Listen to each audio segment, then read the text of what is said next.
Ассалаумағалейкумдер. Міне Елек өзенінің бойында тұрмын. Шыңғырлау ауданы Жаңакүш ауылы. Міне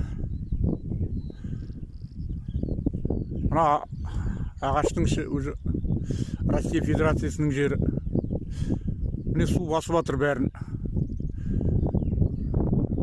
Міне Россияны да басып жатыр, айтып жатыр, олды міне көріп тұр. Онда 3-4 шақырым жерде Новолецк деген ауыл бар. Орынбор облысы. Оны әне басып тұр, көріп тұр. Енді не айтамыз, бұрында мына ауылды қырдың басына салып деп ренжитін едік. Қазсаң су шықпайды. Новолецк рақат 2 метр қазсаң су шығады деп қызығатын едік. Қазір рахмет айтып тұр енді.